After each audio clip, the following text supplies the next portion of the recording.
Hey, welcome to another episode of the Black Tips podcast. I'm your host, Rod, joined as always by my co-host, Karen. and we're live on Tuesday, ready to do Wednesday? What day is it? I forgot what day it is. I want to say Wednesday. It feels like a Wednesday. I checked. It is a Wednesday. It is a Wednesday. We are live on a Wednesday, ready to do some podcasting. The official weapon of the show is the phone chair, the unofficial sport, bullet ball, and bullet ball extreme. Find our podcast wherever you find it. Just search the Blackout Tips. Leave us 5-star reviews on Apple Podcasts. You can leave comments on the website, show notes, tell you all the contact information and stuff, so you can be part of our feedback show that we do every Saturday. That's just how we do it over here, okay, guys. And also, if you love our movie reviews and you're not premium, Roger just put out the movie reviews for the spoiler movie reviews on the feed for those of you that listen and you're not premium.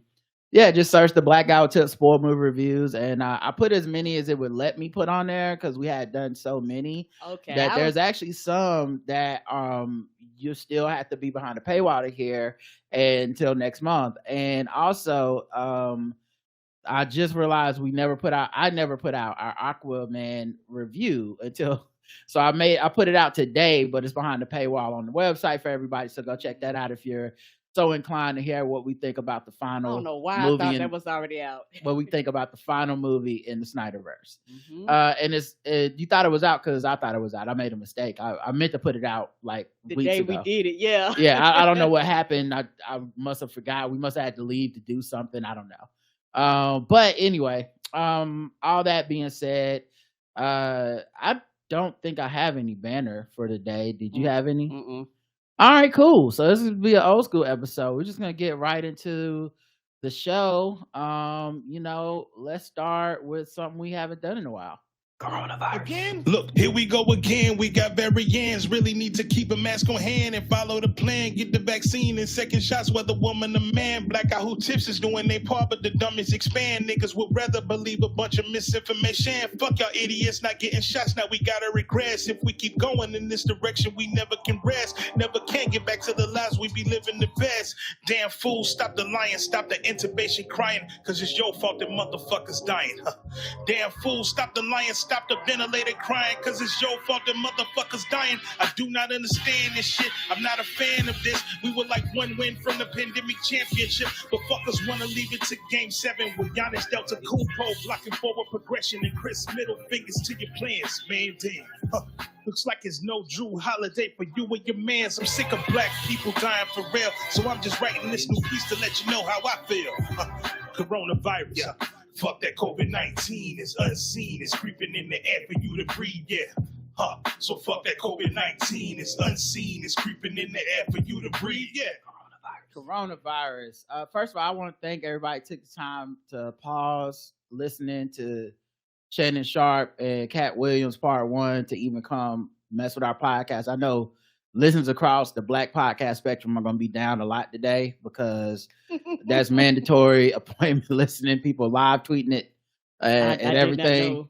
Yeah, it's the clips are everywhere. So if you even said, let me go kick it with Rod and Karen for a second, I appreciate y'all today. Okay, I know it's a tough day to be listening to anything else. But coronavirus is still here, everybody, and I still collect the articles, even though there's a lot less than there used to be. And some of these are like older because that's how little news there is on it. France was on high alert for bird flu because they had some new cases that got detected early in December. Look at the bird flu. That shit is coming back. Like, oh, you forgot about me? Right. China is turning quarantine centers into apartments after they lifted the COVID rules because they built the quarantine centers, That was like one of the because they separate them people from society. Right? Yeah, listen, one of the dope things about a government kind of just dictating to people what the fuck they gonna have to do. They built up infrastructure in record time in China because they just decided like, hey, if your phone go off, you can't go home and you need to go to where the fuck we tell you to go. Right. So they had to build some places. They built hospitals, everything, and now of course they boom, they lifted everything in one, like at the same time. It wasn't a slow roll. They was like, fuck it, you want it, you got it. Right. They said, oh, y'all want to be free? And then they just, bam, y'all go get COVID then, fuck it. And so then of course the quarantine centers became empty. So now they're repurposing them as apartments, which is actually kind of fucking dope. Like, I don't know anything about living costs and shit in China. I'm not even gonna pretend to be that level of whatever. But that's smart, other than letting them sit there. Like for me, old shopping centers and old like malls and shit like that. Like a lot of times they, here they just tear down every bit. It's, no, we got all this fucking shortage of housing, and we just building shit and tearing shit down. We can repurpose these things. Yeah, so I mean, it makes me wonder how much stuff and infrastructure was built around coronavirus and COVID, and the government putting money in these places that could be repurposed. It's kind of like that thing we always say about, well, now commercial real estate in downtown areas is empty and it's not coming back, and the only real options they seem to be giving people is, well, we're going to force you to come into work at least 3, 4, 5 days a week or whatever. Okay, but we don't live there. As opposed to, why not just make it into residential commercial property? And with rent and housing being so unaffordable in many, many cities at this point, you could really balance out the entire living, like the entire market for people's residential, stuff. But, and I know the Biden administration has proposed that and working on that with some of the federal stuff, but I think stuff like that could be good.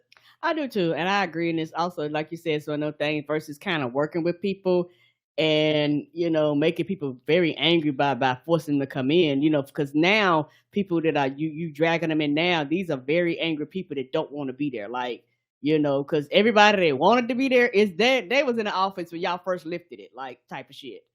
So, like you say, reuse it. And on top of that, if it was affordable, a lot of the people that's living further out would actually move into the cities.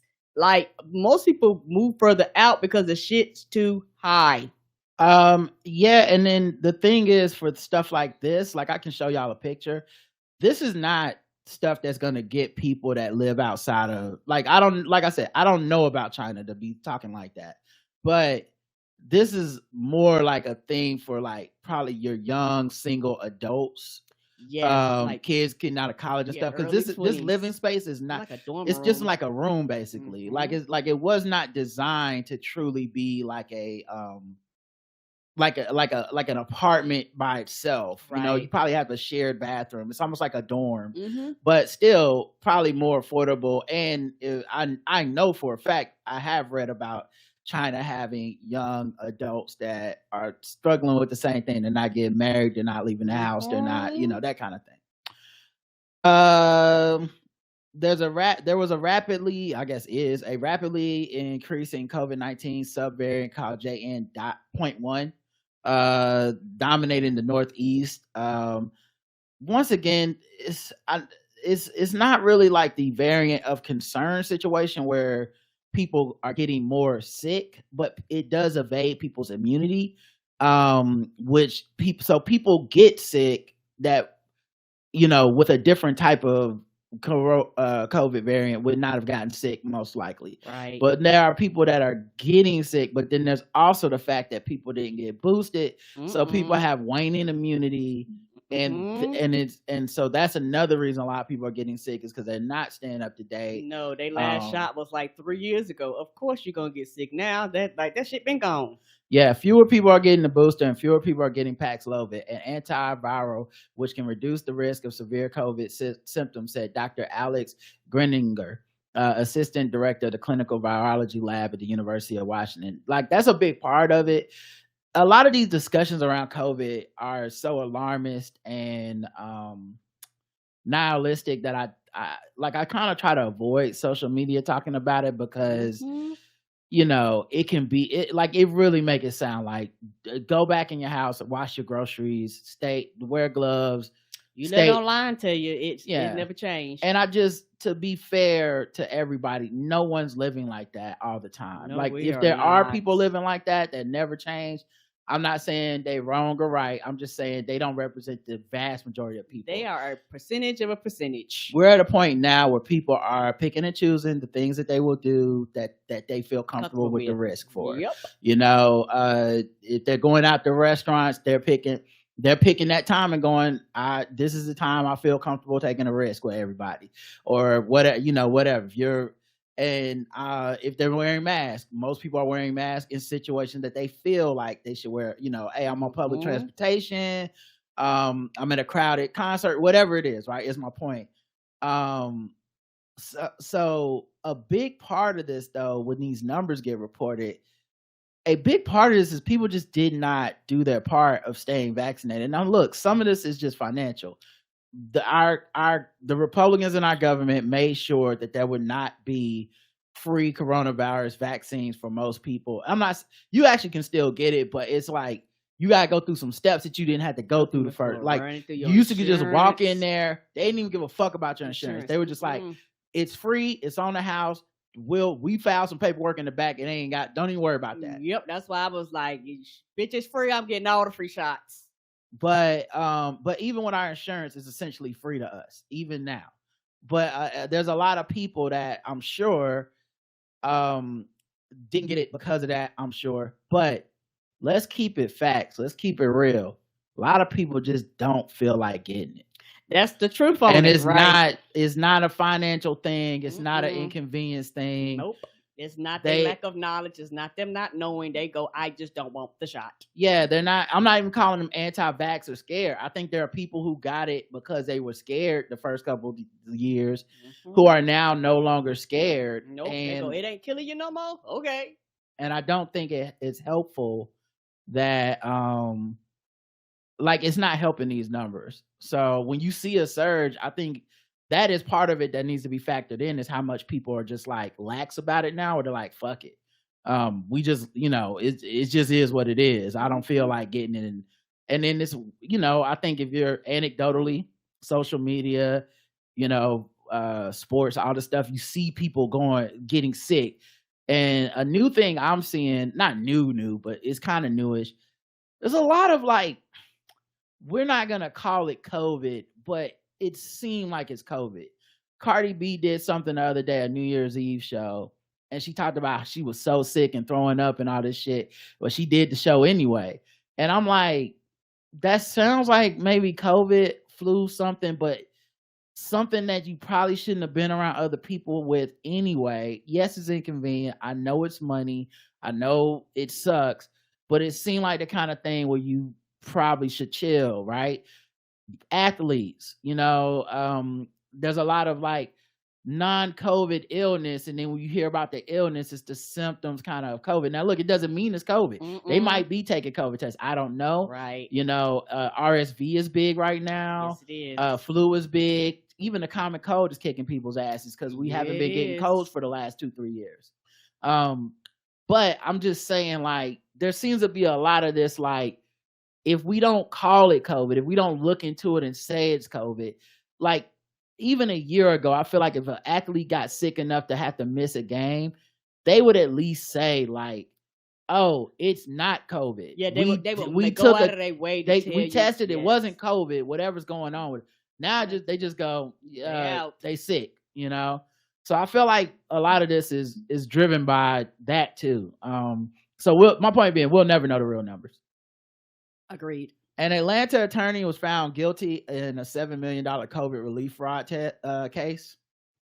She blamed her company's fraudulent 2020 PPP loan applications on her then friend and personal attorney, Chandra Norton, who pled guilty in a separate prosecution. A jury of 7 men and 5 women deliberated for about 13 hours over 2 days before finding Robertson guilty on 3 counts of wire fraud and single counts of money laundering and conspiracy to commit wire fraud. Robertson, who has remained on bond since pleading not guilty to the 5 charges in December of 2022, was immediately remanded into custody pending her sentencing, for which a date has yet to be set.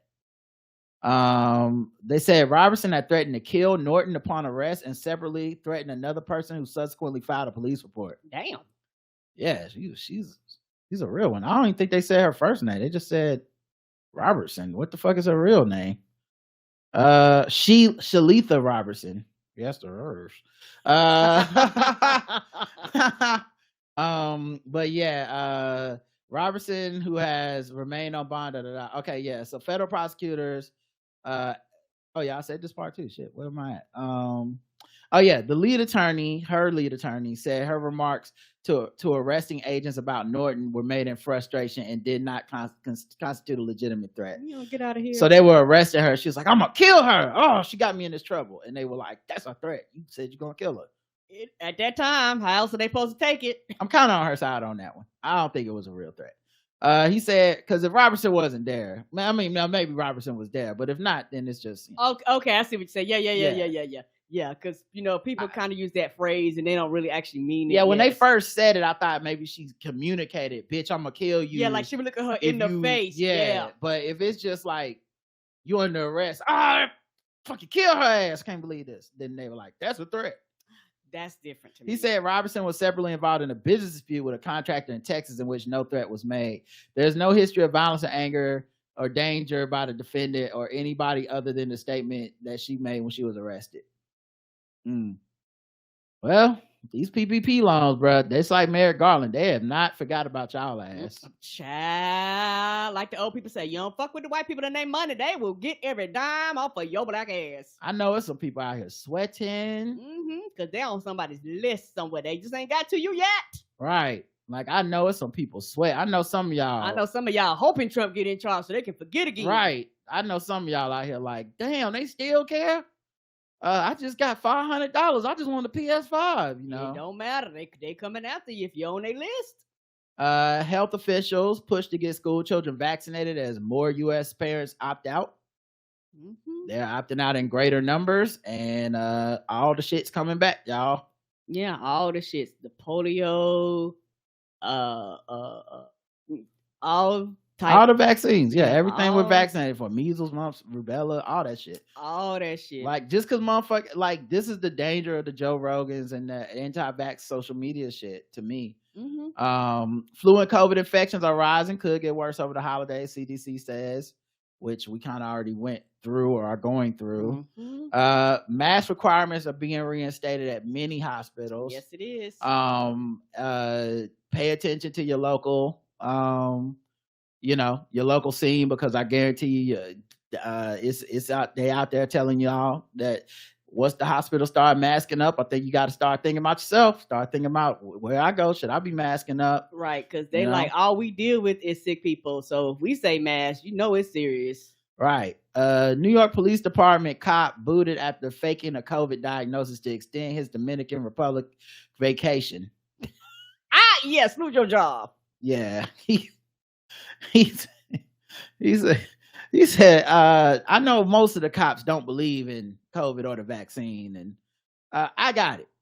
Okay, and I'm gonna need a few more days to come before I can come back. Well, that's funny. It kind of sounds like there's some reggaeton in the background for this call. Is that some accents in the background? Yeah, you don't hear nothing. But yeah, he said he suffered COVID symptoms and sought treatment at the same medical clinic that treated his spouse, but the clinic staff never gave him a COVID test, the NYPD documents say. It was all to extend his family vacation. When he called the NYPD to report that he had COVID and needed to go on sick leave, the department said it needed a positive COVID test result. He went back to the clinic where a staffer gave him a piece of paper indicating he had tested positive, the document said, but the test result was for someone else. The QR code on the document revealed that. So he don't think people verify that shit? Somebody scanning, beep, beep, wait a minute, this shit don't match. Like, these two things don't match. Something wrong here, sir. When the bogus test was discovered, the police department charged Nunez. His name is Edward Nunez. What a name. Yeah, it's interesting because, like, I always thought the hyphenated name was more for like, oh, we got two different last names. I never knew people hyphenated the same last name. It's like your name being like Michael Jackson. I don't know if it's two verses of Nunez. We are two. They spelled the same. I'm looking at it. Right. They was like, y'all Nunez, we Nunez. We did two different verses, two different clans. Interesting. But yeah, he admitted at a hearing that he should have said the truth. Just wanted to spend more time with my family. You know, I never had a family vacation. It was no malicious intent. I should have said the right thing. Pleaded guilty to the departmental charges and submitted himself to the mercy of the departmental tribunal. He was put on dismissal. They were recommended that he was put on dismissal probation, meaning he could keep his job, but be fired if he violated any more rules and procedures within the next year. The police commissioner disagreed with the finding and ordered for his termination. He had already left the department by the time the orders came through in October. He declined to comment when reached by the news. So he left on his own accord. Yeah. I mean, that's one of those, did you leave on your own accord, or they told you like it ain't gonna work out in your favor, so you might as well quit. Either quit or be fired. What do you want on your resume? You decide, because if you stay, we're gonna be watching like a hawk to get you out of here anyway. Yeah, if you want to keep a job as an NYPD person, you need to beat some innocent Negroes. Okay, if that's the case, we'll have your back. You ain't gotta worry about being fired. Okay, just violate the civil rights of a couple black and brown people. You'll be all right. Okay, we got your back. We're gonna call the union. We gonna strap it up. We take that shit to trial. But you out here lying about how you want an extra couple days on your vacation? Well, no, we don't do that. Yeah, no, you got to go. Absolutely not. Immediately and swiftly. All right, let's move to another segment with news we haven't done in a while. Let's do some LGBTQ news. Let me see what you want to be. You better move your body. You better move your feet. And I want to groove. Show me what's cool. Riding, caring, baby.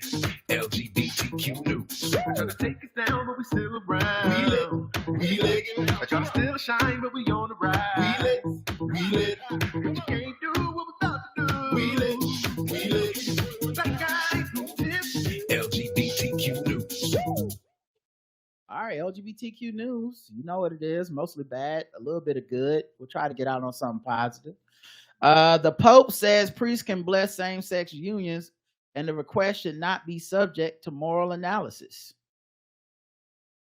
Which sounds kind of like he's saying you can do it, but we ain't talking about all that. Like, don't be asking, Direct no questions. Yeah, they go, hey, so does this mean that I can get into heaven? Hey, look, just shout it. Do you want the goddamn ring or not? Not. That's all we asking. Okay. You ask too many questions. You won't use the church or not? Okay, the coffers are low. Nobody believes anymore. The coffers are low. We need the tithes. We are business, and business is not booming. We need the tithes. Please, just don't ask no questions. Okay.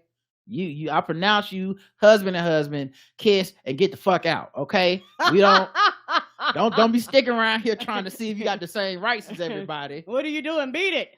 While the Vatican statement was heralded as a step toward breaking down discrimination in the Catholic Church, some LGBTQ plus advocates warned it underscored the church's idea that gay couples remain inferior to heterosexual partnerships. Right. It's a look the other way situation. Some people got movie tickets and they honoring those tickets, and then they letting some people in through the side door for $5 in cash, and they just saying, why you asking questions? We let you in the theater. Who gives a fuck? For $5, you all get to enjoy the movie. Right. But if God sends the usher to come through the audience to check ticket stubs, the gay people getting kicked out because the Pope did not really say that it's okay. He said, don't ask no questions is what he said. The document from the Vatican's doctrine office elaborates on the letter Francis sent to conservative cardinals that was published in October. In that preliminary response, Francis suggested such blessings could be offered under some circumstances if the blessings weren't confused with the ritual of marriage. Meaning they can bless your same-sex union, but don't think that is us saying you are married. Because only a man and a woman can be married. So I think it's kind of that new Pope thing. Now I do want to give some credit. I know I always sound like such a fucking asshole during these segments, especially to the Catholic listener, JL Covan. But I do want to give credit in that this is progress. This is further than any other Pope has ever pushed this issue. I would say yes. This is the recognition of the fact that you have LGBT people who want to get married, who are Catholic, who do attend church. it could possibly socially lead to less shunning and stuff. And the Catholic Church is still a pretty fucking big deal across the world. Yeah, across the world. So the biggest motherfucker in there kind of taking a stand against his own organization and being like, we are recognizing that these people love each other and we are blessing their unions, even if we are not completely saying that it is the same as the right to marry. That is some level of progress. So I don't want to be such a stick in the mud motherfucker that's like, oh, that's not the same. Like, I get it. And if people think that's not enough, I get that too, you know.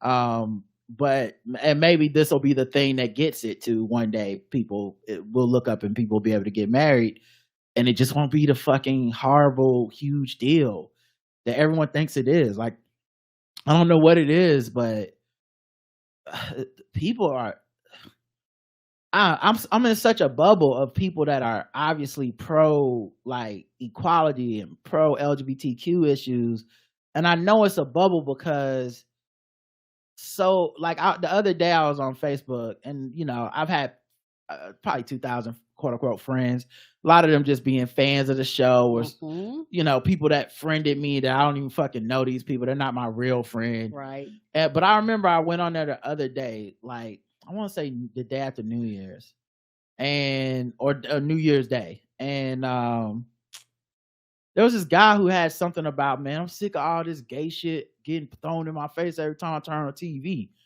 and I clicked on it thinking, okay, so probably people are gonna be in there correcting this guy, like, hey man, what the fuck are you even talking about? That's not even true. Facebook, but almost every single person that responded, now these are his friends, I don't know him like that, but no one had an alternative point of view. Everybody agreed with him because people in circles and they weed people out, just like we weed people out. They weed people out too. Right, but how you get in my circle? So my point be, I mean, because I mean, you seen some of my shit, I'm sure. But my point being, that type of bigotry is well alive and extremely popular. Like, just because you listen to our show, or you know, be on Twitter, or you know, all your friends hate J.K. Rowling or whatever, that shit is not the norm or what's common. I think it's much more common for people to be like, I'm upset. And I think what sparked this guy was upset that New Year's Eve, CNN or MSNBC or somebody showed two men kissing in addition to all the other people that kissed at at midnight on New Year's. Downtown. Okay. But it was because this one gay couple kissed that this motherfucker got so mad they went to social media and everyone was replying like, yeah.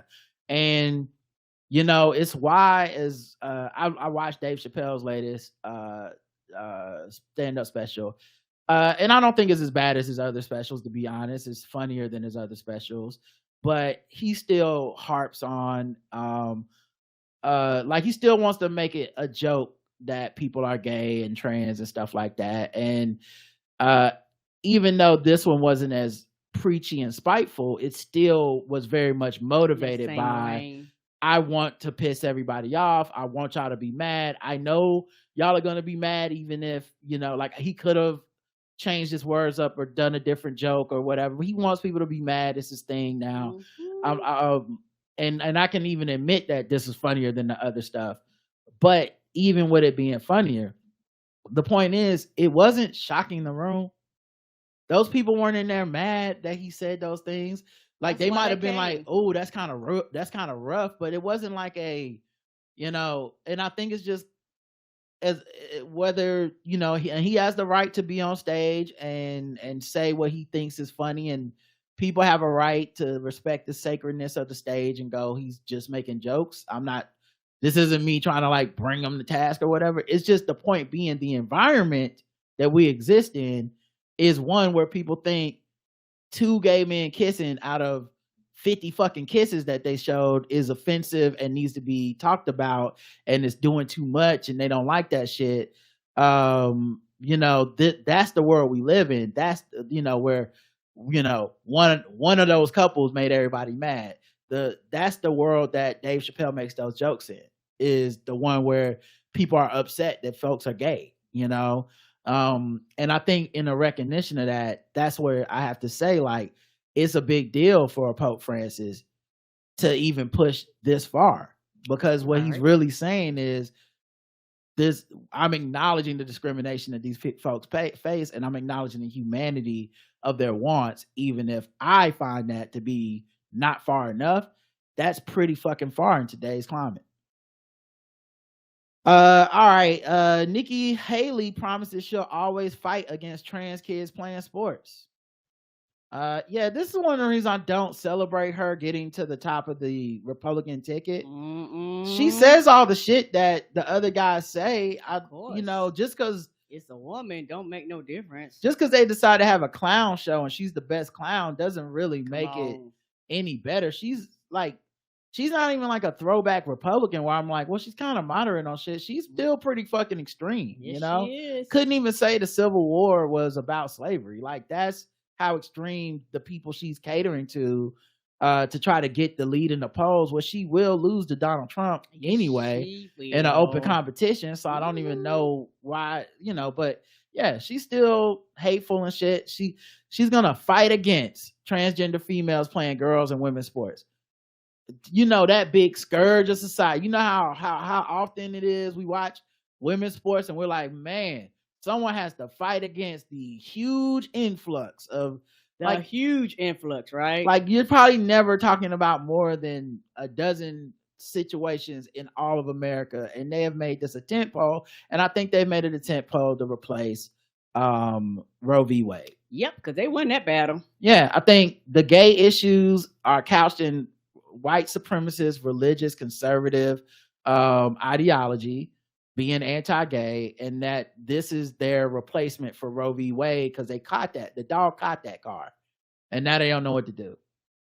Ron DeSantis, Florida, fines a school $16,500 for allowing trans girl to play on a volleyball team. Big government, this is invasive. And keep in mind, this motherfucker will not be president. Falling in the polls. He will not. Fault Disney, fault Mickey, just showed his pure ass guy, having his people, thousands of people dead in his state. The hatred is the point. And he is not going to win that spot. He might not even get on the cabinet. Yeah, the hatred is the fucking point. Right. The cruelty is the point. Let's see. A hospital forces trans teens to detransition after caving to right-wing political pressure. A medical university in South Carolina, obnoxious combination of political ambition, billionaire privilege, and bureaucratic cowardice led the academic hospital to cut off gender-affirming care to minor patients, including patients younger than what the institution's right-wing detractors had demanded. In September 2022, opponents of gender-affirming care in South Carolina lashed on to a parenthetical, including in a medical student's graduate research at MUSC. The parenthetical comment described the youngest transgender patient to visit the hospital pediatric endocrinology clinic as just 4 years old. That fact morphed into fiction as far-right critics inaccurately claimed that children that young were being prescribed hormones as part of gender transition therapy at the hospital. What? I know that got to be a fault. They was like, we would never do that to a kid. Come on. Elon Musk amplified the false claim, posted on Twitter, "Is it really true that 4-year-olds are receiving hormone treatment?" His post led federal and state lawmakers to interrogate hospital leaders about whether the public hospital was in fact helping young children medically transition. The truth was that the hospital didn't offer surgery to minors as part of their gender-affirming care offerings, nor did any patients receive hormone therapy before puberty. Right, so you're making the bullshit up. And, I understand the super extreme liberal point of it shouldn't matter. We should be, if your kid does want to transition in 3, whatever. I'm not that person. That's not the point. And I think the point is we need to talk about facts. Facts. The fact is, much of the stuff they're pushing against and trying to make laws about aren't happening. And they're using fear-mongering and lies and misinformation to lead to this bigotry being so open. And it's got to be hell on a little trans kid, because we know for a fact that trans kids and LGBTQ kids are experiencing higher rates of death by suicide than their peers, partially because of the psychological pressure of our society, at least half of it, if not more, constantly scapegoating them, constantly saying you're wrong, constantly threatening them, and just going after them in every way, lying on them. And the fact that I can't imagine what it's like to be a child in this environment where the adults are literally having half of the adults say shit like kids are dressing up as furries and using urinals and shit. Not urinals, no. no. They said they're using like litter boxes in the That's bathroom. what it was. I was So, like, yeah, right. yeah. They would not allow that in the school, period. The fuck you talking about? It sounds like a childish lie.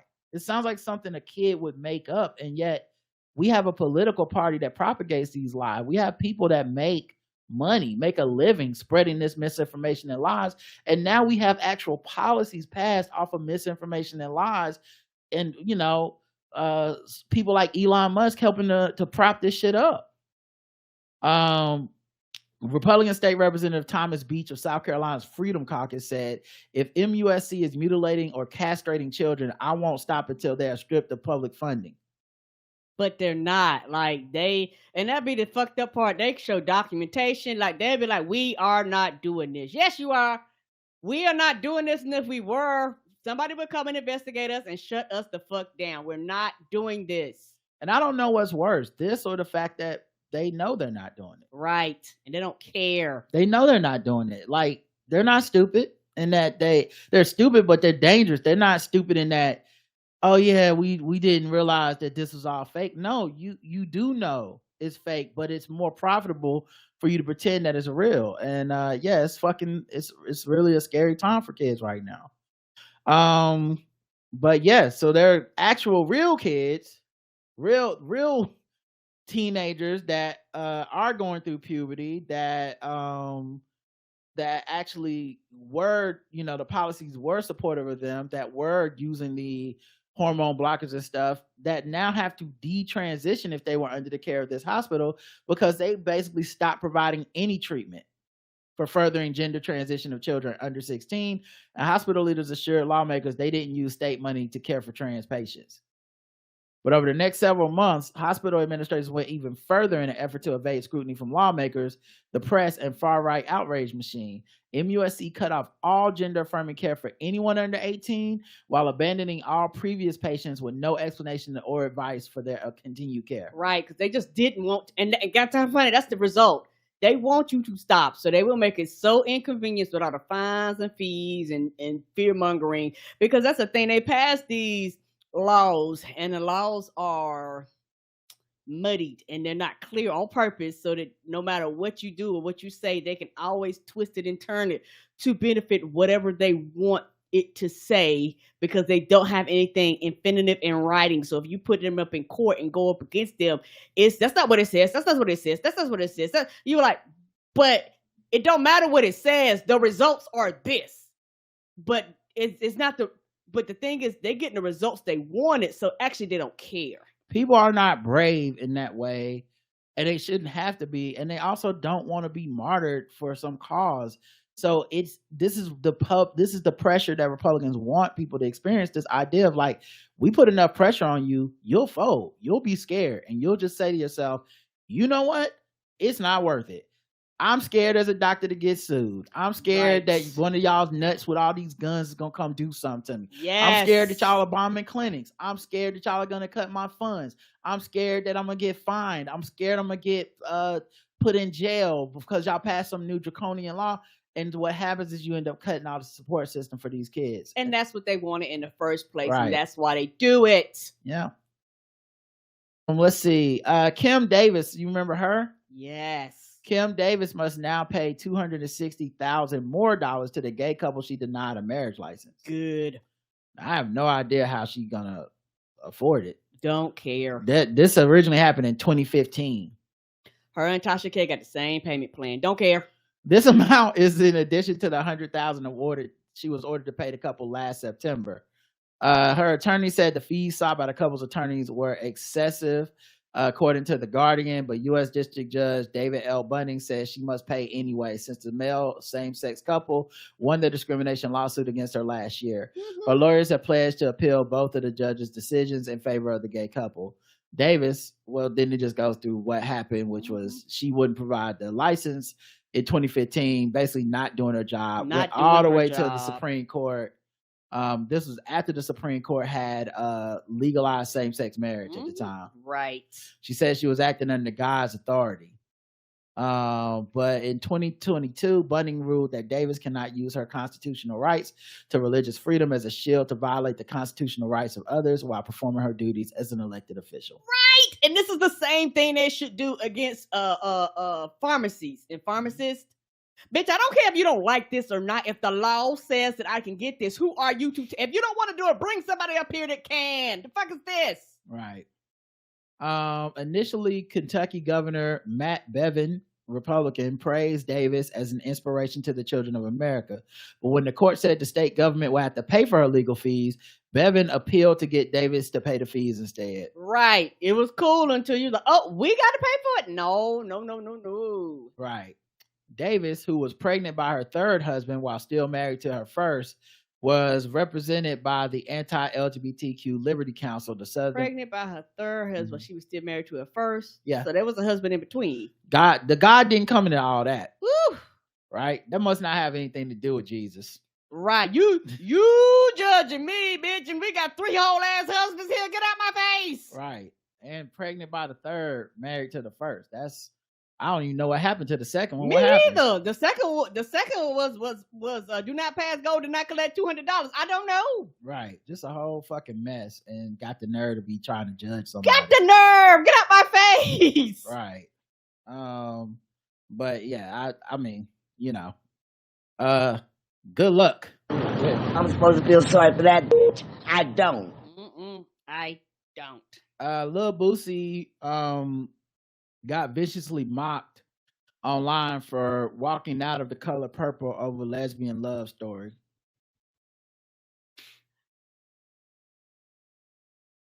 Maybe, I know it's in the book. Yep. Yeah, it's in the book. It's in the movie. Mm-hmm. The movie was out in the movie, I think it's more like a kiss, right? Like it's not a full blown like lesbian love story in the original Color Purple movie. But they act like it wasn't. Oh, I know. All right, I'm just saying. Don't make sense. Yeah, I'm just saying. Like, we know he's a homophobe. Most of us are like, why are you even watching this? But also, like, he seems like a horrible parent that always says homophobic and transphobic and ridiculous shit. At this point, it's like a dunk tank, where he says something horribly regressive. The rest of social media dunks on him, and then he says something horribly regressive. I did like a lot of these people, I don't know, man. I really don't know how to feel about it because not just the idea of Boosie and so many other people, Charleston White, all these people, because people love spreading these folks for comedy and which is very dangerous, actually, and platforming them at like quote unquote respected spaces. Like these are not people that necessarily on the fringe exactly. They kind of pal around with some people that are supposed to be you would think doing more serious work than this. And I don't know what it is that makes people glom on to Boosie so hard as thinking like he's some type of like, I don't know, because like it's that thing that happens when you see like a Charleston White or somebody where they say one thing that people can agree with, and then people start telling you how, sometimes they be right about stuff too. And you're like, yeah, but there's some people that are right 90% of the time, and y'all don't push them like this. But this motherfucker is wrong 90% of the time, and then you find a 10% that you agree with, and it kind of legitimizes them, and then it's obvious you're gonna have moments like this. But yeah, I don't even know how real this is for him, because it's so, I don't, you know what I mean? Like he could make this up. That's how, like, he knows people want this kind of content. Nobody would care or verify. Yeah, he knows at this point. I don't think he knows the kind of critics he has in the world. So yes. Even him going to this movie, I don't know what's real. He said, I had to walk out the Color Purple movie, and 2 other older couples walked out also because I had my little girls with me, and it seemed like a rainbow love story. Good acting, but whoever wrote the script is pushing the narrative hard. As a parent, I would not let my little girl, blah, blah, blah. So it's I don't know. He's an ignorant person that is basically known for ignorance more than anything else at this point. Like that shoulders, pants, chest, shoes was not hitting enough for us to be dealing with this nigga 20 years later. Right. Anyway, same-sex couples can now get married in Estonia. The legislation for marriage equality passed the Baltic States Parliament with a vote of 55 to 34 last June, which followed the election of Progressive Prime Minister Kaja Kallas in February 2023. The law went into effect January 1st, which was this past Monday. Now same-sex couples can apply for marriage online. Applications usually take 1 to 6 months to process, and the first aren't expected to be completed before February 2nd. But yeah, that's a positive note. Homosexuality was decriminalized in Estonia in 1991, the same year the country broke away from the Soviet Union. Yeah, they was like, we no longer with the Soviet Union. All right now. However, only recently has a majority of the country supported same-sex marriage. 34% of Estonians supported marriage equality 10 years ago, with a bare majority, 53% supporting it now. Yeah, and it's never gonna just be to a point where I think the majority of people, I think the best you can hope for is the majority of people going, I either don't care or I tolerate it, because I really think people are that bigoted. Yes. I don't think we're ever getting to the point where people celebrate and respect. Yeah, because so a lot of people, they go, I don't care what you do. It don't directly impact me. Okay. It's, like, y'all got it. And they just are very, quote unquote, neutral about the situation. Like, they don't go out and harass. They don't go out and cuss you out. Like, they'll let you live. And not trying to be funny, as somebody that's a black and brown person, that's all I want. Like, for me, like that, just pass the laws. So I'm not looking for your respect. Yeah, just pass the laws equality. so that you won't. I'm looking for you to leave me the fuck alone. Come over here and harass me and kill me. That you don't have to respect me. None of that. Don't actually care. And for some people, that's a very hard conclusion. I think a lot of that just comes with age. You go, we still fighting this battle, but I just want laws on the book that say you can't come over here and just fucking harass me, and there's no consequence repercussions to your actions. All right, let's move into some other news. In fact, let me play a little bit of transitionary music. All right. Oh, here we go.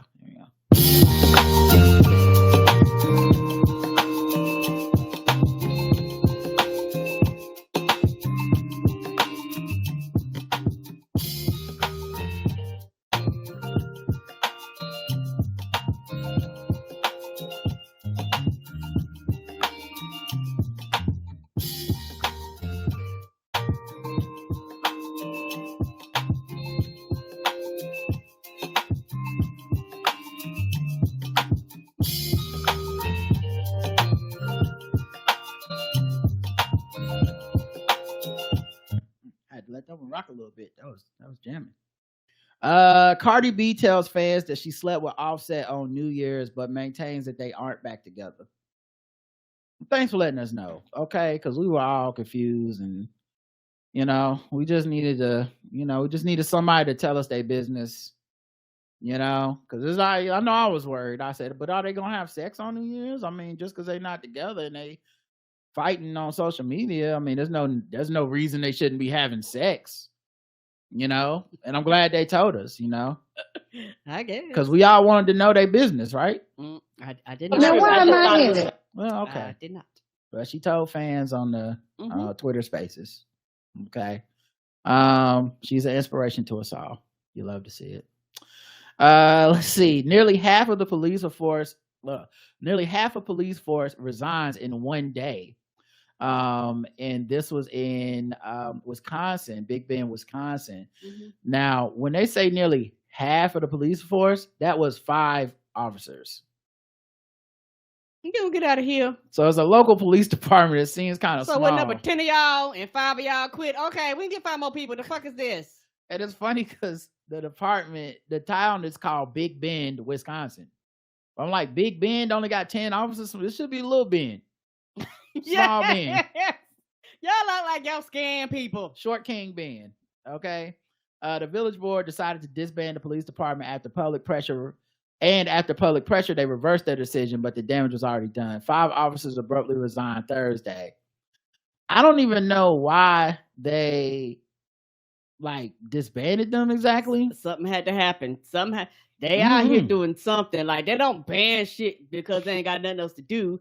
Something happened and they was like, we're gonna ban them. Maybe it was a money thing. It doesn't sound like there was an issue. You know, like it doesn't sound like they're saying like, oh, because the money was so blah blah blah. Was they volunteering? What's happening here? It just says that and then also they say the sudden death of police chief Don Gaglione in October could have helped to unify the community leadership, but it only fractured it further. Now his death was a death by suicide, which people are saying like was triggered by the no pun intended, was the town saying they want to disband the police. Anderson said the village's president's plan to dissolve the fire and police commission in early December was the last straw for the 5 officers who quit. There were 3 full-time and 9 part-time officers 3 months ago, but that number is now down to 6 with just 1 full-time officer. Yeah, it don't sound like this is a town that needs a lot of police. So I mean, I don't know. It's literally a one-horse town. What are we talking about here? Yeah. Katt Williams fired shots at Ricky Smiley over Friday after next role. I've listened to about probably 10-20 minutes of this part 1 of this interview on Club Shay Shay. And it is chaotic and messy and salacious and extremely entertaining. It's gonna go super viral. Katt really is letting the chopper spray, and he's talking about. I mean, there's so many comedians. I don't know why they said Ricky Smiley in the headline. I'm talking Cedric the Entertainer, Fabian. What is the dude from Friday that played Big Worm? I forget his name off the top of my head. Faison Love. Faison Love. Yes, thank you. Faison Love, Steve Harvey. Like so many people was catching strays. I mean, you couldn't even call them strays. It was so many. It was so many by just. I know some of us like, no, why am I in it, dog? Like the fuck. What do I got to do with this? I guess. Shannon's been interviewing. I'm picking up context because I don't listen to Shannon Sharpe's podcast like that. Me either. But I guess Shannon's had other comedians on there. Katt Williams feels like those guys went on there and told some lies when Shannon asked them questions, and then Katt Williams, who's an amazing interview. Honestly, dog, like I don't think it's controversial to say, but maybe it will be to some people. But his interviews are better than his stand-up for the last like however many years, and that ain't exactly a knock on the stand-up because interviews are just that fucking great. He don't do a lot of them, but when he sits down, he don't do a lot. It's gonna go viral. He gonna be talking a lot of shit, and he don't give a fuck because he's self-made. So you just gonna have to deal with the fallout or whatever. I think it's interesting because super, people that are like otherwise typically pretty woke, like Katt Williams, because they think he's like one of the woke ones, but he's kind of nice. He's still a comedian. He's still like what's funny is funny to him. He's still in his interview calling people fat, calling people's wives basically ugly. Talking a lot about black men wearing dresses and and not being able to play straight characters and stuff, like just a lot of intimations of stuff that the childish part of people, you're gonna laugh at it, not that different than a lot of other kind of regressive jokes that people make all the time. There's some conspiracy stuff in it too, but my point being, like, as soon as I seen this clip, I went to listen to the whole thing because I said, let me get the full thing. And this is one of those times where I don't think the clip is a lie, meaning if you watch the show or listen to the show, one question in, Katt Williams was letting the chopper spray. Okay. Like he basically, Shannon introduced this man. This man went the fuck off.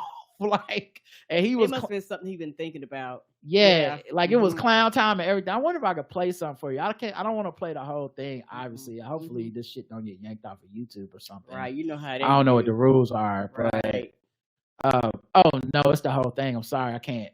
I can't play 3 hours for y'all. Yeah, they just basically put the whole 2 hours and 46 seconds on here. So okay, I'll tell you what, I'll just read it to what he said, the quote that's in the article. Okay, you can do that. Yes. Let's see. It says yeah, okay. So Shannon basically asked him, about whatever, and he started going off on Ricky Smiley. He said, your story is that Ricky Smiley that couldn't even do curse words. Oh, I'm sorry. Your story is that Ricky Smiley that couldn't even do curse words because he had a Christian fan base. He was gonna play the pimp. Why you didn't ask him why he was playing a woman in more movies and he played a man? Williams fired off at Sharpe. Williams says he was so annoyed that Smiley that he placed a clause in his contract that stated that he would not work with him again unless Smiley wore a dress. Ironically enough, the next film together they did was First Sunday, where Smiley played a female church elder. When Sharpe questioned why Williams would require Smiley to play a woman, he replied, "That's where he's the believable actor. Him and Tyler Perry can't play a man to save their life. They play good women, and I believe the best actor should get the best role." Oh Lord. Smiley nor Perry has commented. Cedric the Entertainer said Cedric stole his joke. Cedric put out a statement, but I noticed in the statement it didn't really seem like he didn't say I didn't steal that joke. I don't know. I'm like, what can you say? I mean, because people go, yeah, it's like, what literally can you say? If you want to be the joke theft charges, I think you start with I didn't steal the joke. I think that's what I was taught. That's just how I feel about it. I don't know. It's not my. I don't know the rules. I read that statement. I was like, when you gonna say you didn't steal the joke? Oh man, Katt's so funny, man. I still remember when he roasted that lady on that radio show. Oh, he roasted the head. People fail to realize being around a lot of comedians, like whatever you think funny is, they could go like 10 levels deeper than you because they've been doing this shit for a long ass time. So she came in there thinking she was being funny. He was like, "Oh, it's joke time." And man, feelings. I was like, no. When it comes to comedians with certain shit, you go, I don't even want to fuck with you because I don't want to leave this bitch crying. Yeah, and the thing I will say about Katt is because people, this is something that I have a little bit of a like, yeah, okay thing. People will be like, well, it's because Katt tells the truth, which he'll keep telling you, I'm telling the truth. But when you listen to it, even with what he's saying, it's a subjective truth. It's the truth as he sees it. And there's some conspiratorial stuff in there that I'm like, okay. Like one of the things was all the dudes have light-skinned, weird-faced wives or whatever. And I'm like, but what does that mean? Like, that's subjective. Hollywood is granting each one a weird, does it come with part of being that's Hollywood? Part of the package. You have to go on there. He made a allusion about this whole, the Hollywood cult sacrifice thing of Ricky Smiley, I guess one of his children died or something. And he was like, now, why would you say that knowing when your children died and knowing what people think about, Hollywood and the sacrifices that people, and I'm just like, yeah, I mean, it's truth in that. I think Katt would pass a lie detector test, but it's no way I can just walk around like, well, it's all true, But anyway, I find him fascinating. I think he's one of the best interviews. I think he's hilarious, even when he's telling the truth. I also think a lot of these people don't watch his stand up. They don't. I think most of them stopped at like the Pimp Chronicles, I wonder how he would feel about it. But they use his interviews as like a cudgel to bash the other comedians that tell these very regressive jokes. And they're like, yeah, see, Katt Williams wouldn't do that, blah, blah, blah. And I'm like, well, you don't watch his stand-up because Katt does cross the line sometimes. I'm not saying that's wrong or right. I think almost any comedian crosses a line within an hour and a half hour special. It's just, of course, it's natural. Like part of the joke is crossing the line a little bit, pushing up to the line, finding where it is, make everybody uncomfortable, come back. But I think they don't actually watch his stand-up because a lot of online people aren't actually stand-up fans. You know what I mean? That's true. That's true. Like they'll take a clip from stand-up and be like, why can't comedians do this? And you're like, shut up. They watch Marlon Wayne's special so they could say Chris Rock wasn't funny. Like it's that kind of shit. Right. But I do watch the stand-up specials and people ain't. We not quoting it like we quoted Pimp Chronicles. Nope. That just is what it is. You know, and it's not that down in history. Like it's people that thing's over 20 years old, and people will quote that shit forever. And it's not that it's not funny in any parts. He has funny stuff, but Pimp Chronicles was just probably people's like. That's the one. We to this day we talk about it. So, but yeah, let's move on. Let's do some let's do some fucking with black people. A little bit of that, okay? Give you guys some fucking with black people. Ooh, ooh, ooh, ooh, ooh, ooh, ooh, ooh. Hey, we're just fucking with them people because they black. We're just fucking with them people because they black. We're just fucking with them black people. We're just fucking with them blacks. We're just fucking with black people. Hey, hey, you are. Let's go back to the world of sports, okay? College football specifically. Okay.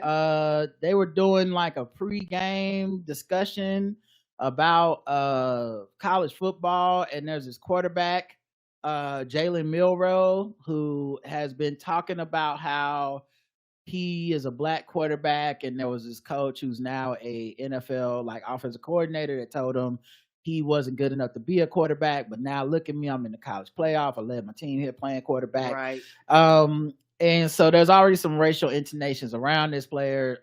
Now he did lose and looked pretty bad. It's not really his fault, but he lost pretty badly that game that they just played, mostly because they could not block the defensive line of Michigan to save their lives. But before the game, Rece Davis and crew, College Game Day crew, were discussing his chain. Like around his neck. Yeah. Jalen Milroe often wears his own branded apparel reading LANK across the front. It's an acronym that stands for Let a Naysayer Know. Being told by... not a naysayer, no! I like that. I like that phrase. What's up, my naysayer? With the hard R, Karen? Wow. Naysayer, please. That naysayer can kiss my ass. Yes, naysayer. Oh, I like that. I might start using that from now on. So what do you think it stood for? Nigga. Okay, all right. Now we figured that out. Pretty obvious to us. That's hilarious. I like that. I'm gonna fill that in. But there's still another 50 seconds on this clip to see if we feel fucked with, Karen. You ready for the rest? His former offensive front. It's an acronym that stands for Let a Naysayer Know. Being told by his former offensive coordinator, that Bill is O'Brien. not what I thought. Is that not what you thought? Boy, let a naysayer know. Let a naysayer know. Of course, professionals, right? That's hilarious. Because he was like, wait a minute. Now they cut to the rest of the crew, the College Game Day crew that were off camera, and they are legitimately losing it. Pat McAfee is the one that stops and says, "That's not what I thought." Yes, because everybody's 12, so of course the shit's gonna be funny. Middle of his lead. That's all right. I just keep going. You almost lost me. It got a little tight up here as you were. I thought it was going down. I thought it was going down. Rece was too smooth. I thought it was going. What's going down out here?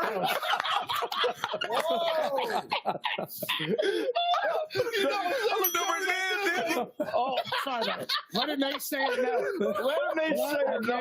Rece looked legit still confused, by the way. Like, what? Oh, he's like, what? He's like, that's what he told me. Yeah. Like, if Rece, now Rece this may all be a big inside joke that they felt very comfortable doing on TV. Yes. I can't imagine he was it. like, I did the interview and that's what he told me. What are y'all laughing about? Yeah, it's hard for me to imagine only because I would not trust these folks that go on live TV and do some Chappelle show level comedy. Right. They're always professional, right? Yeah. So this ain't the TNT crowd. I really think this was a genuine moment because Rece does not. He's like, what's the fucking joke? Well, why is everybody laughing? Oh, sorry about it. Let a naysayer know. Let a naysayer know. Naysayer know. That's what we thought the whole time. That's what we all thought. Those of us who are more pure in thought knew that it was the naysayers who needed to know, and being told by his former offensive coordinator. The naysayer needed to know. Yes. Oh, you said naysayer what? Naysayer who? Low key, I think Rece Davis might be the purest soul good white man left. You could tell he was so. That man was really like, "Why y'all think this so funny? What is the skit? He's looking like I didn't make a joke. Like I had a punchline. Like that's what he told me. That's what he told me. Blank. All right, Karen. So baffled. 0 to 100. This does not bother me at all. It's just fucking hilarious. And Naysayer is gonna be my new word. I love that word. That's hilarious. Yeah, I say 0 too. That was actually one of the few. That's adorable. Now look, they keep playing with it. They might get in trouble. I didn't see them bringing it up anymore. Twitter took off with it, and was putting it in movies and stuff like that, like clips and stuff. It was funny. It was definitely trending on Twitter. But I bet it was. Yeah, I don't feel fucked with. All right, next one. Plagiarism charges downed Harvard's president. A conservative attack helped to fan the outrage. An American higher education has long viewed plagiarism as a cardinal sin. Accusations of academic dishonesty have ruined careers of faculty and undergraduates alike. The latest target is Harvard president Claudine Gray, who resigned Tuesday. In her case, the outrage came not from her academic peers, but from her political foes, led by conservatives who put her career under intense scrutiny. Reviews by Harvard found multiple shortcomings in Gay's academic citations, including several instances of duplicate language. The university concluded the errors were not considered intentional or reckless and didn't rise to misconduct, but the allegations continued, with new ones as recently as Monday. Conservatives zeroed in on Gay amid backlash over her congressional testimony about anti-Semitism on campus. Her detractors charged that Gay, who was a PhD in government, was a professor at Harvard and Stanford, headed Harvard's largest division before being promoted, got the top job in large part because she is a black woman. Essentially, one of these. It's easy to be black in academia. Affirmative action got an unqualified person a job, is what the conservatives are saying, despite, all the evidence to the contrary. And essentially what they say is these jobs are basically jobs for white people. If a black person gets this job, they are obviously not qualified and were just hired because of some sort of affirmative action situation. Christopher Rufo, a conservative activist who helped orchestrate the effort against Gay, celebrated her departure as a win in his campaign against the elite institutions of higher education. He said on Twitter, he wrote "Scout," as if Gay was a trophy of violence, invoking a gruesome practice taken up by white colonists who sought to eradicate Native Americans and also used by some tribes against their enemies. Tomorrow we get back to the fight, describing a playbook against institutions deemed too liberal by conservatives. His latest target, efforts to promote diversity, equity, and inclusion in education and business. We must not stop until we have abolished DEI ideology from every institution in America, he said. In another post, he announced a new plagiarism hunting fund, vowing to expose the rot in the Ivy League and restore truth rather than racialist ideology as the highest principle in academic life. Gay didn't directly address the plagiarism accusations in a campus letter announcing her resignation, but she noted she was troubled to see doubt cast on her commitment to uphold scholarly rigor.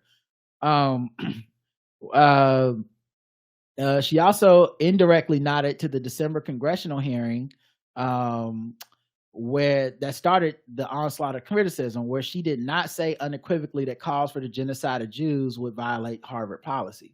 Her departure comes just 6 months after being Harvard's first black president. What I think is interesting there is there's a lot of moving parts on it, but when her and some other university presidents went to address Congress, Stanford University president ended up resigning, I think. They were all women. There was another president that did resign like much faster. And it was kind of like they got caught in kind of a simple gotcha question, but it's a very high stakes simple gotcha question. They're talking about freedom of speech on the universities. They're talking about people's ability to protest. It's a very, very amped up time for like hate crimes, for anti-Semitism, for also for people protesting Israel's treatment of Palestine and Palestinians get so many civilians being killed in this this war, this Gaza war. And so a lot of young people and students are leading the charge of like, hey, we are anti-Israel, we are anti what the Joe Biden administration, the government, like all this stuff. And campuses have always been a place for young people to organize. Yes, it has. So, and I've seen some of the videos, and I'm sure, it's a bunch of protests with a bunch of people, and sometimes you see shit where it's like it crossed the line. I've seen people physically, attack each other and stuff like that. I've seen people getting, presumably Jewish people sometimes get roughed up by these crowds and shit like that. So I'm not trying to act like it's all hoity-toity, everything's fine. It's just a disagreement of ideas. But conservatives see this fracture point in these academic universities that they have chosen to make the face of everything wrong with America. And so Republicans, who are mostly anti-Semitic in their own ways, but Republicans have chosen to champion this cause. Is like, oh, these universities are letting people say it's okay to, now it's a hypothetical question, but it's like, so are you saying you're on your campus with freedom of speech, is it okay for somebody to call for the genocide of Jewish people? Essentially another Holocaust. Now, from what I've seen, now I'm sure there's a bunch of shit I haven't seen. I've been trying to avoid a lot of this stuff, but from what I've seen, when I normally see the protest signs and the kids, I don't see people calling for Holocaust, calling for the genocide of Jews. I think the Republicans, in trying to catch these presidents in a fucked up, like with a gotcha question where they were like, if someone did call for the genocide of Jews, is that covered by free speech? Y'all just gonna let them do that? That's not a hate crime. They shouldn't be kicked off of campus. And it's a layup because the answer is yes, but it felt like they didn't want to say yes. Like they didn't want to do a simple like, well, yeah, that is too far. And I think in their statements, they kind of expressed so later to be like, yeah, I should have just said, you can't do that. Because if you said, I want to kill all the black people, I want to kill all the women, they would have been like, yeah, you can't fucking say that on campus. You can say you don't like something. You can say you disagree with policy. You can't say literally, here is a threat, right? And so they flopped on that question. They like consulted their lawyers and then kind of gave a mealy-mouthed answer that wasn't just an affirmative, like, well, obviously that's too far. Ever since then, it has been open season on them. And conservatives have seized on that moment, and now at least two of them are gone. I don't know what happened with the third. I think there were three. But she ends up losing her gig. But then I've also seen people online be like, well, she was one of the people that was kind of trying to push against the dissent that students had about Israel. She was actually not on the side of the students. Like she wasn't there to be like, I support these protests and shit like that. So then you got people that are mad about that. That's like, fuck that bitch. I'm glad she lost it. The plagiarism thing, you got people that are like, this is very common. It's actually, maybe she didn't do enough citations, but it's not like she just outright stole these people's work. Don't matter. Republicans have said that this is a fact. White people are Republicans. White facts, white feelings, more than facts. So they feel like she did something and the rest of the world basically had to fall in line with it. So yeah, a lot of this is what led to the resignation. And now people are worried, and I think this is a good thing to be worried about, that this kind of fake, like we're worried about plagiarism, is going to be used against any person they target to try to get them out of here, because what happens is that when you bring up the plagiarism, you actually give room to some good faith people who are supposed to be liberal or journalistic integrity or neutral, who go, well, plagiarism is bad. And you go, yeah, but in this context, they're just trying to get this black woman out of the paint as like a conservative gotcha. Like, this isn't actually about plagiarism. They don't care about that. This isn't about anti-Semitism. They don't actually care about that. They are giving away the game in the tweet after, like, we scalped her. We're going to keep doing this. We're trying to get, and even in that, the good faith people that are supposed to be like calling balls and strikes, they're like, yeah, but it could be plagiarism. I don't know. So that pressure led to her to resign. It's a lot here, in my opinion. The Republicans have been targeting higher education for a very, very, very long time. They don't like these institutions. A lot of these institutions, a lot of them got their motherfucking degrees from, okay? But that don't matter. The blacks and the browns and the others started getting their degrees, and all of a sudden, it becomes a problem. All of a sudden, the cost of education is high. A lot of their children are opting not to go in or can't afford to go.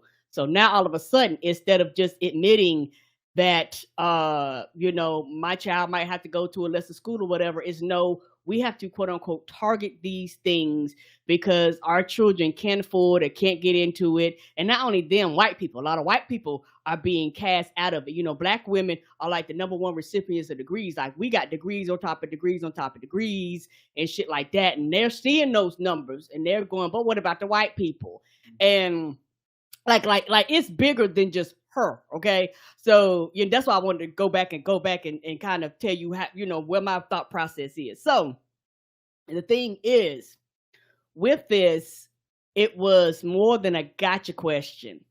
They wanted to, because all three of them was women. They wanted to put these women on display to show a lot of white people how flawed the public education system is. We actually read articles about how a lot of conservative children of shit, they dropping out at a high rate. They don't want to be there. It's quote unquote too liberal. All these other type of things that they've come. So they're reading these same articles too, and they was like, we have to quote unquote correct this. What can we do to quote unquote course correct this? Because the thing is this: the questions that they asked her, they would not dare ask this if it was about white supremacy.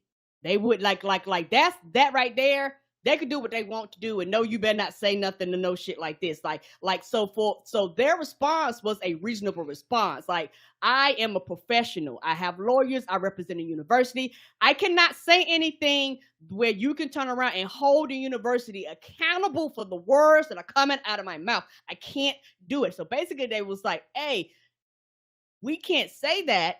Which I do believe they. Some lawyer, somebody was like, don't you go up there and say that. Like, they was like, we know they're going to actually, you legally can't say these things. And so I don't think they went up there on a whim. They were probably told, and somebody probably was like, these are the things you can say, these things you can't say. And so they consulted their lawyers, but I'm saying, like, you don't have to accept the premise of that question. They still answered the question in a way that fell into the trap. Agreed. Because so that's my point. Like, it's not about, like, I'm not saying, it's like if I said, Karen, do you still beat your husband? You're just like, whoa, what? And it's like, yes or no, do you still beat your husband? Like, consulting a lawyer and coming back and being like, no, it's still gonna fall into my trap, right? Like, it needed to be like, that question is a question that is, one, not happening on our campus, and two, I'm not going to answer. As opposed to, well, I can't say no, Millie Mouth, blah, blah, because it falls into the trap. They only want to trap you. They don't give a fuck about the truth. You know what I'm saying? It's what we talked about in LGBTQ news. Would you let a 4-year-old transition? Would you just give them surgery to cast? And so a super liberal person can fall into that trap because you go, well, as a person that supports trans rights, if a kid knows that they're trans at 4 years old, and then I think it should be well within the rights as human beings for us to da-da-da-da. And then you fall into the trap because all they care about is you said essentially yes. Agreed. And then they can use that to go, liberals want kids 4 years old to transition. This is what they're doing to kids right now. And then That's enough to be alarmist and motivate a whole group of people based on a lie. So once again, I'm not saying I'm with you in that it's not like they're stupid and they consulted the lawyers and that was the answer the lawyers said to say. Agreed. But it didn't matter. The conservative people knew that lawyerly answer would be enough to galvanize a whole group of people to take them down, and now they're getting taken down one by one. Yeah, a whole group of people that, not trying funny, actually probably would not have given a fuck, but because they made it an issue and drugged them all the way out there and all that shit, like that was the whole purpose. And the thing is, like everything else they do, it does not stop here. Their whole thing is to destroy and tear down and devalue higher education. They want you to get these degrees and get in all that fucking debt and make your degree mean absolutely positively not a motherfucking thing. And that's the whole purpose. And because she is a black woman, they're using every trope about affirmative action, everything about black people being lazy and stealing and stuff, because they didn't want her to be there in the first place. Right. They never thought she should have gotten that job. These motherfuckers who don't even like these institutions, don't like them, hate that a black woman got that job, and so her becoming the shortest tenured, whatever, like they love that they won and they couldn't help themselves. They were gloating online. And like I said, I've seen people that are otherwise very, at least pro-black or aware of stuff, but they're so caught up in the Israel-Palestine conflict because I think it's been extremely polarizing online. There are liberal people that are celebrating her losing the job to be like, that's what you get, bitch. You shouldn't have been trying to uphold it. Yeah. And so it's just like, all that matters to them and the people that are winning this discussion is that your black ass don't get the job. So whether you're patting them on the back or you going, I won't be saying anything, it don't fucking matter. They just want to make sure that there's zero black women in these positions because they don't think any of you should be there. Right. And also is the thing is actually a lot, deeper than that, because this is why when people go, I'm a one issue voter, bitch, no, I ain't. It's multiple things. One thing cannot determine it. Like, you have to be a lot more critical thinking. Yes, you could be upset, and yes, you could be mad about something, and yes, you could be like, I don't think that's fair, and I don't think that's right. But you can't be so blinded to just that one thing, and this one thing that's all that fucking matters is this one thing, that you don't see the forest for the trees, and you let everything else burn because you're too concerned about this one single solitary issue. And that's why you have people that otherwise would be praising her going, I'm glad you lost your job, because this thing right here caused people to be so far to the left and so far to the right that there was no middle ground on this. And sometimes I don't know if it's an age thing. It's so fucking frustrating to be like, hey, dog, I understand you're upset. I understand. Yes, your feelings do matter. No, this is not right. But also there's these other things happening too that, are just as important. Some of them, in my opinion, are more important. But, for some of them, and I understand being young, this is the thing. I don't care. This is what's evolving in my life. This is what my social circles are talking about. Get out of here, old fuddy-duddy. I get it. Like, I completely understand that. And what people fail to realize, the whole purpose of a lot of this is to target all Black and brown people at higher institutions. So it's people in higher institutions that have done what they were supposed to do, got their degrees and shit like this. So now the thing is, we're going to start targeting a lot of you. So in a lot of these other institutions, mark my words, all across the country, you're going to see them shortening tenure, making tenure hard to get. Not people go for tenure, they're going to start denying them for various different reasons, particularly Black and brown, particularly women.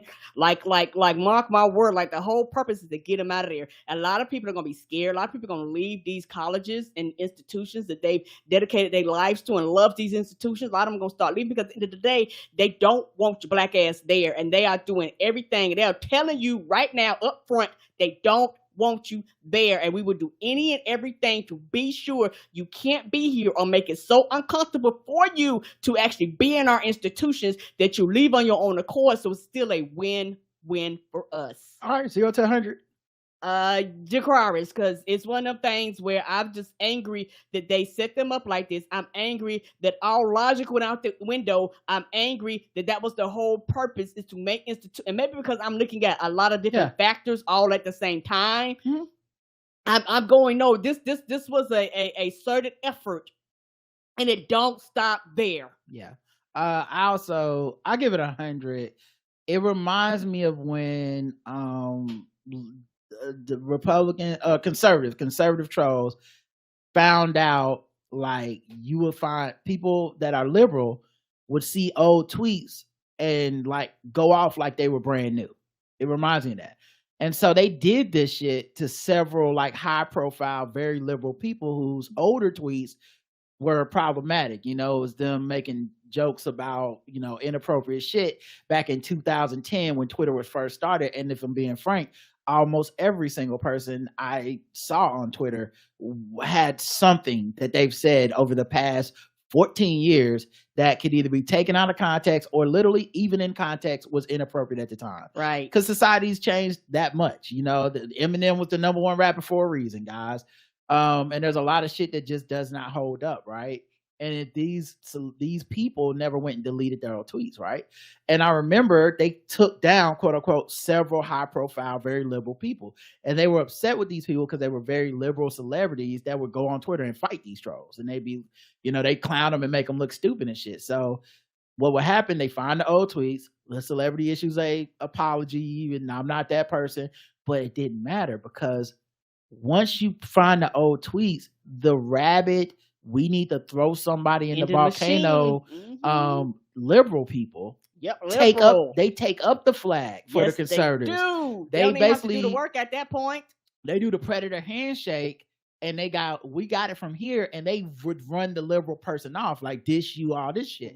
And it could be somebody that really was doing good work, that clearly through their work, through their opinions, had shown change, that clearly they were not on the side of that anymore. But it did not matter until they got to James Gunn. James Gunn, they did the same thing. James Gunn used to be an edgy kind of edgelord troll dude that made horror movies and shit before he got with Marvel and stuff. But he like, you know, as is the penchant of many white men, he at some point was like, actually, fuck that. You guys, I make jokes and you guys take that shit serious. No, absolutely not. I'm, you know, blah, blah, blah, whatever. And for years, this man would be espousing very liberal views, very inclusive stuff. His work was such. But they did this to him. And Marvel, I remember, essentially fired him right away. They were like, oh, no, these tweets. And something happened in that last 2 weeks. I'm going to just chalk it up to being a white man. But they sat down and went, wait, the nigga that took a talking raccoon and made almost $1 billion movie, why the fuck are we doing this again? Like, I don't know if they sat down and had a meeting and he just told them, like, this is what happened. They was like, we'll suspend you for 2 weeks. I am not the person that I was in 2010, #1. #2, I'm the opposite of that motherfucker. I am on their ass every day out here. Right. But and I remember his apology wasn't, I put apology in quotes, not because I think it was fake. He wasn't fighting or anything. He wasn't fighting. He was like, this is the consequences of my actions. Yes, he did. I guess I just had to lose this job. And walked away. And Marvel was like, wait a minute, hold on. What happened? And brought him back. And I think academia is going to have one of those moments. Now, it won't be for a black woman. Which is why it's getting 100. Will not be for black women. But women. Eventually, they are going to get to someone, probably a white man, where they go, why are we letting right-wing trolls use our liberal outrage in bad faith to execute their plan, which is essentially to get these people out of power, they are openly against diversity, equity, and inclusion. How much are we going to let them run us? Because at some point, a white man in a suit with the money, which is what I imagine happened at Disney. I imagine this shit got all the way up to Ike Perlmutter or somebody, and they said, I'm not letting them motherfuck me. Okay, they can bitch and hoe y'all and pimp y'all out. They can do all that shit, but they not finna do that to rich money pockets Ike. I'm not give a fuck about what they talking about. James, get back in there and direct Guardians of the Galaxy 2. Shut the fuck up and get back to work. Like, yes, he did. I imagine you need something like that academically, or else the shit will not stop, because these trolls have won. And they're not gonna de-escalate. They're going for the next And they whoever. told you they plan. Right. So we'll see if it works, but yeah, I'll give it a Dracarys. So we'll see what happens. All right, let's move out of this. And actually, you know what? We still need to check that mail. Let's go ahead and get the hell up out of here, Karen. I'm sorry, everybody. I'm sorry. Okay, Karen got a package and we got to go get it. Okay, she, mama need her stuff.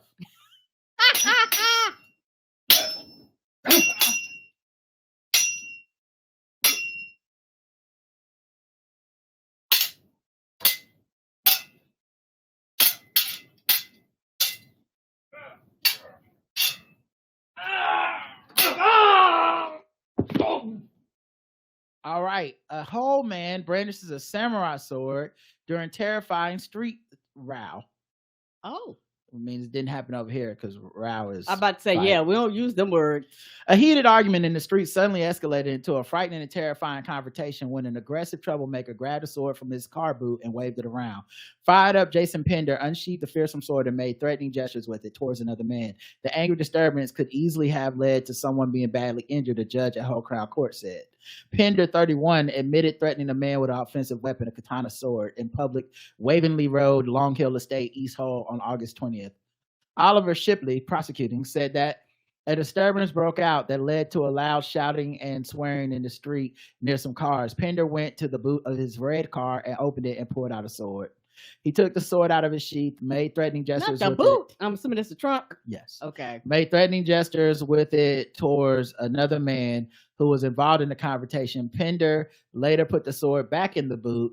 The incident lasted at least 10 minutes, and there was a wider 10 group dispute. minutes. Mm-hmm. That's a long period of time. Right. There was a serious risk of further disorder from the confrontation, said Mr. Shipley. Pender accepted that verbal threats were made as well as physical threat from gesturing with the sword, but he did not accept that the threats were of the "I will stab you" type. What the fuck other kind of threats are there with a sword? What other kind is it, right? They're only "I will stab you" type threats with a sword. I will write a strongly worded letter, motherfucker, with this sword in your blood. yeah, gonna be your blood, ain't gonna be mine. Samantha Laws, mitigating, said that Pender made admissions and pleaded guilty. He had no previous convictions, but he had a caution from 2011 for an unrelated matter. There were good references for him, and he was working full time. The judge said. Judge John Casey said it was waving a sword around in a public space. It was a disgraceful incident, and you brandish a weapon for a relatively short period of time and quite some disturbance away from the complainant.